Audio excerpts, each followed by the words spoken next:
भगवद गीता में तीसरे अध्याय के एक बार 22वें पे आ जाइए।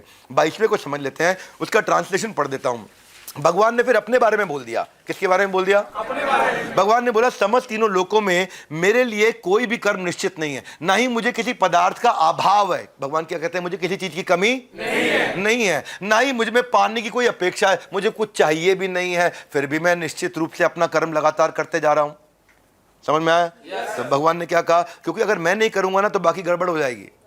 बाकी लोग कहें भगवान तो मजे मार रहे हैं, हम भी मजे मारते हैं, है कि नहीं है ना? भगवान क्या कह रहे हैं, भाई ना तो मुझे कुछ करने के लिए बोला गया है, ना तीनों लोगों में मुझे किसी वस्तु की जरूरत है, फिर भी मैं काम करने में लगा हुआ हूं। क्योंकि लीडर को अपना एग्जाम्पल सेट करना होता है। क्या करना होता है? अपना एग्जाम्पल, अपना उदाहरण देना होता है। अगर आप तीसरे अध्याय के 23वें श्लोक पे आओगे तो उसी बात को भगवान आगे कंटिन्यू करके अलग प्रकार से समझा रहे हैं कि यदि मैं सावधानी पूर्वक नियत कर्म नहीं करता तो हे पार्थ, क्या पृथा के पुत्र होने के कारण, कुंती मां का नाम पृथा है, उनके पुत्र होने के कारण इनका नाम है पार्थ। हे पार्थ, सभी लोगों ने निश्चित रूप से सभी प्रकार से मेरे मार्ग का अनुसरण किया होता अगर मैंने भी कुछ गड़बड़ कर दिया होता। बात समझ में आ रही है?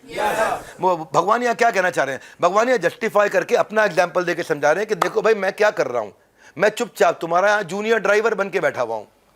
भाई देखो कुछ मेरी भी पोजीशन है कि नहीं है? और तू है तो मेरे से जूनियर ही, मेरी बुआ का लड़का ही है, छोटा मुझसे, है कि नहीं है? मैं चाहूं तेरे को अभी चपेट दूं, लेकिन क्या मैं तेरे लिए तेरे घोड़े धो रहा हूं, उनको नहला रहा हूं, उनको घोड़ों को घास खिला रहा हूं, उनको तैयार कर रहा हूं, उनको फिट कर रहा हूं, उन रस्सियां चला रहा हूं। तेरे को राइड जाना होता है तो तू मेरी राइड कमर पे जोर से लात मारता तो मैं घोड़े राइड पे ले जाता हूं, क्योंकि सुनाई नहीं पड़ता इतने शोर में। मालूम है आपको भगवान कितने विनम्र है? कितने विनम्र है भगवान। मार खाने को तैयार है अर्जुन से। अर्जुन को लेफ्ट जाना है तो भगवान लेफ्ट साइड पे कमर पे लात मारता है अर्जुन, तो भगवान फिर घोड़ों को लेफ्ट में लेके जाते हैं, क्योंकि आवाज बातचीत नहीं हो सकती, इतना शोर हो रहा है वहां पे, है ना? अगर तेरे को चाहिए कि रथ रोकना है, तू मेरी पीठ के बीच में एक लात मारता है, मैं रथ रोक देता हूं। तेरे को रथ तेज भगाना है, तू मेरी पीठ पे 2 लात मारता है, मैं रथ तेज भगाता हूं।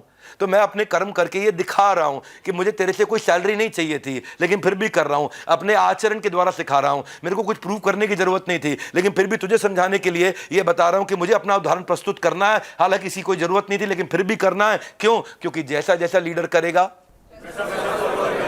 देखो लीडरशिप होती है बाय इंस्पिरेशन, लीडरशिप होती है बाय ह्यूमिलिटी, लीडरशिप होती है बाय कंपैशन, लीडरशिप होती है बाय ईमानदारी, इंटेग्रिटी, लीडरशिप होती है बाय जिम्मेदारी, अकाउंटेबिलिटी, लीडरशिप होती है टॉप डाउन। अगर ऊपर वाला ठीक नहीं होगा नीचे वाले सारे खराब हो जाएंगे। बात समझ आ रही है? स्नो पहले के समय में राजा जो है राज ऋषि हुआ करते थे। ऋषियों जैसे गुण और राजा जैसा कर्म, ऋषियों जैसे गुण और राजा जैसा कर्म। तो लीडर जो है ना, आपने तो कितनी बार कहावत सुनी, he knows the way, he goes the way, he shows the way. सुना आपने? कितनी बार सुनी है? बड़ा फेमस कोट है ये। मैं इसको अलग तरीके से समझाता हूं आपको। Leadership is at its best when it is caught, not when it is taught. थोड़ा अंग्रेजी का स्टेटमेंट है, एक बार और बोलता हूं फिर पकड़ने की कोशिश करना। Leadership is at its best when it is caught, not when it is taught. क्या अर्थ हुआ? लीडर से आदमी सबसे ज्यादा तब सीखता है जब वो उसको देख करके सीखता है। कॉट यानी कि कैच कर लेता है, उसके बिहेवियर को कैच कर लेता है, उसके आचरण को कैच कर लेता है, उसको देख के सीख जाता है। Not at its best when it is taught. तब बढ़िया नहीं होता जब उसे पढ़ाया जाता है, तब बढ़िया होता है जब वो देख के अपने आप सीख जाता है।